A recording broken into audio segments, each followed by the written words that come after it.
Financial freedom is the point where your passive income from investments covers all your living expenses and you never have to work for money again. It's the ultimate goal of wealth building, the moment when you reclaim your time, your autonomy, and your life. But what actually happens when you reach it? Most people fantasize about financial freedom without understanding what it truly means, how it feels, or what challenges come with it. The reality is both more liberating and more complicated than you imagine. I'm Kyle, and today I'm breaking down exactly what happens when you reach financial freedom. The psychological shift, the unexpected challenges, the lifestyle changes, the identity crisis, the new priorities, and why some people who achieve it end up lost and unhappy. This isn't a motivational fantasy, it's an honest look at what life looks like on the other side. If you're building toward financial freedom, you need to know what you're actually building toward. Let's dive in. Financial freedom is mathematically simple. You need 25 times your annual expenses invested. If you spend $40,000 a year, you need $1 million. If you spend $60,000 a year, you need $1.5 million. At a 4% withdrawal rate, your investments generate enough income to cover expenses indefinitely without depleting principal.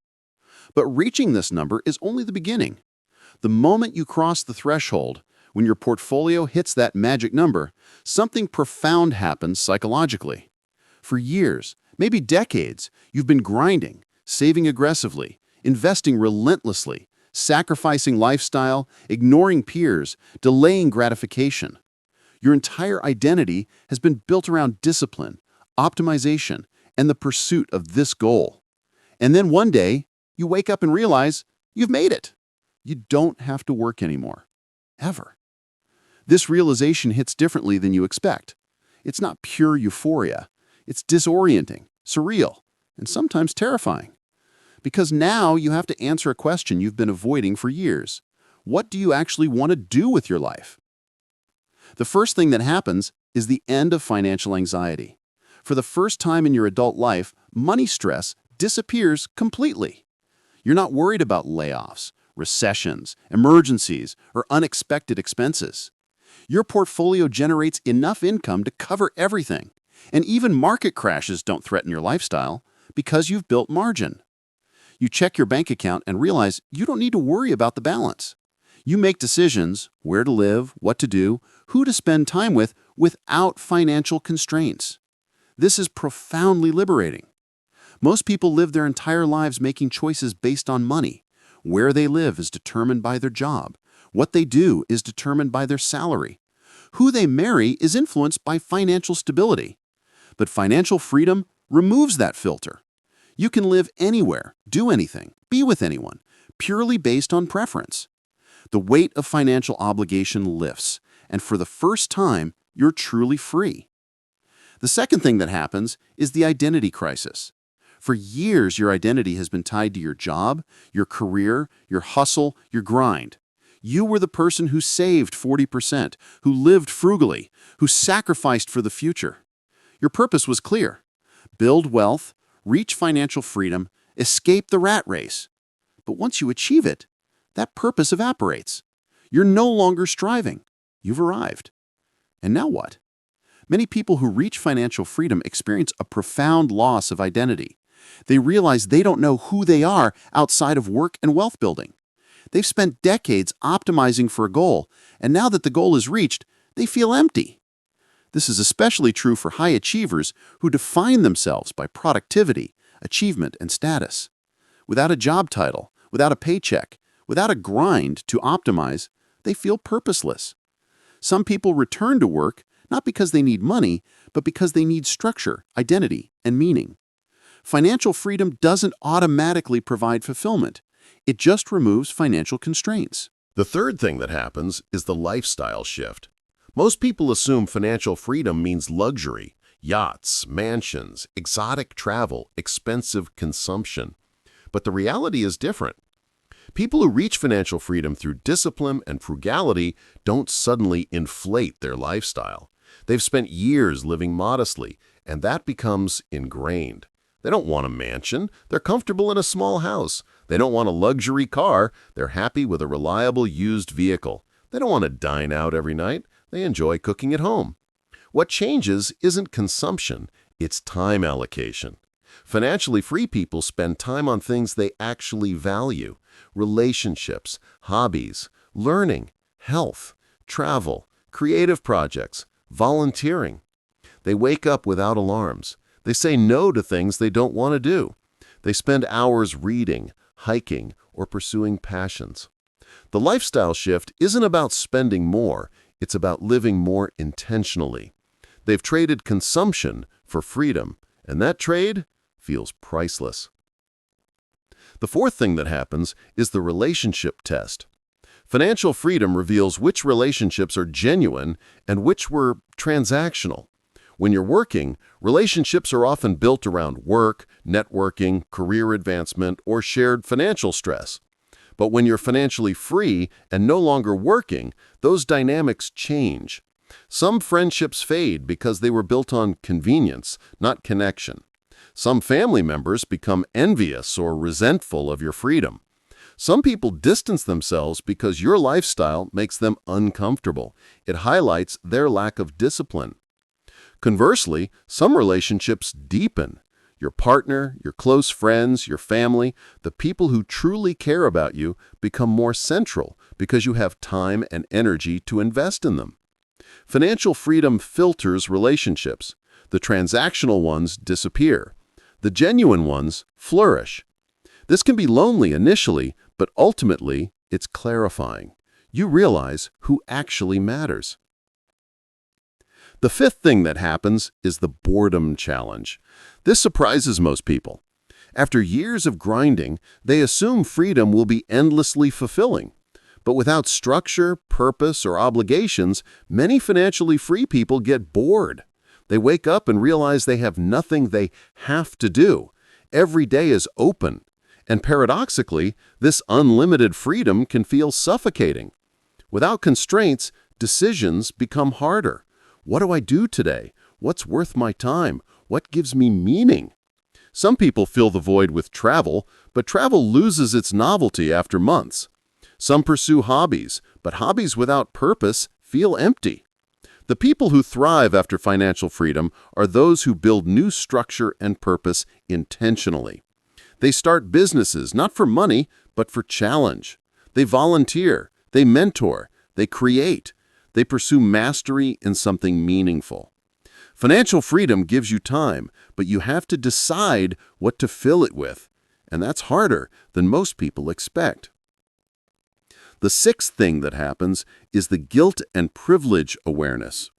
When you reach financial freedom, while most people are still grinding, you become acutely aware of your privilege. You see friends working jobs they hate. You see family members stressed about money. You see society trapped in the rat race, and you feel guilty. Why do I get to be free while they're still trapped? Did I work harder, or was I just lucky? This guilt can be paralyzing. Some financially free people hide their freedom, pretending they're still working to avoid judgment. Others overcompensate by giving money away or helping others aggressively. The healthy response is acceptance. You made different choices, saving more, spending less, investing consistently, and those choices led to freedom. You didn't steal it, you earned it. But you also recognize the privilege of having had the opportunity, education, and circumstances to make those choices. This awareness shifts priorities. Many financially free people focus on helping others escape the rat race, teaching, mentoring, sharing knowledge. The seventh thing that happens is the optimization trap. Many people who reach financial freedom through extreme frugality and optimization can't turn it off. They've spent years finding the cheapest flight, the best credit card bonus, the lowest expense ratio. That mindset becomes habitual. Even though they have $1.5 million and don't need to optimize anymore, they still stress about $50 expenses. They still compare prices obsessively. They still feel guilty spending money on anything non-essential. This is ironic. You build wealth to have freedom, but then you're psychologically unable to enjoy it because decades of scarcity thinking have rewired your brain. Breaking this requires intentional retraining. You have to give yourself permission to spend on things that bring joy, even if they're inefficient. A $200 dinner with loved ones, a $2,000 trip, a $5,000 hobby investment. These aren't wasteful if they enhance your life. The goal of financial freedom isn't to die with the most money. It's to live fully while you're alive. But many financially free people struggle with this balance. The eighth thing that happens is the mortality awareness. Financial freedom often arrives in your 40s, 50s, or 60s after decades of sacrifice. And when it does, you realize, I spent 20, 30 years grinding for this freedom, and now I have 20, 40 years left to enjoy it. Was the trade worth it? This question haunts some people. They look back at missed experiences, skipped vacations, neglected relationships, deferred joy, and wonder if they optimized too hard. Others feel grateful. They sacrificed 20 years to gain 40 years of freedom, and that trade was worth it. The key is starting early enough that you reach financial freedom while you're still young and healthy enough to enjoy it. Someone who reaches FI at 45 has 40-plus years of freedom. Someone who reaches it at 65 has 15 to 20 years, often with declining health. This is why aggressive savings in your 20s and 30s matters. It's not just about the money, it's about reclaiming time while you're young enough to use it meaningfully. The ninth thing that happens is the new purpose search. Financial freedom removes the need to work for money, but it doesn't remove the need for purpose. Humans need meaning, challenge, growth, and contribution. Without these, life feels empty. The people who thrive after financial freedom find new purpose. They start passion projects, build businesses they care about, not for profit, volunteer, mentor, create art, write, teach, invest time in relationships, pursue mastery in hobbies, or dedicate themselves to causes. The key is that this purpose is self-directed, not imposed. You're not working because you have to. You're working because it gives your life meaning. Some financially free people return to work part-time in roles they love. Others never work again, but structure their days around meaningful activities. The healthiest post-FI lives are those where people transition from external purpose, career, money, to internal purpose, values, contribution, growth. Financial freedom is the beginning, not the end. At the core, financial freedom is the removal of financial constraints, but it doesn't automatically create happiness, fulfillment, or purpose. What happens when you reach it? Financial anxiety disappears, identity shifts, lifestyle simplifies, relationships get tested, boredom challenges you, guilt surfaces, optimization traps linger, mortality becomes real, and you search for new purpose. It's liberating, disorienting, clarifying, and complicated. The people who thrive after FI are those who prepare psychologically, not just financially. They know why they want freedom. They have hobbies, relationships, and passions ready to fill the time. They've thought about purpose beyond money. Start today. Define what financial freedom means to you. What would you do if money wasn't a constraint? Who would you spend time with? What would give your life meaning?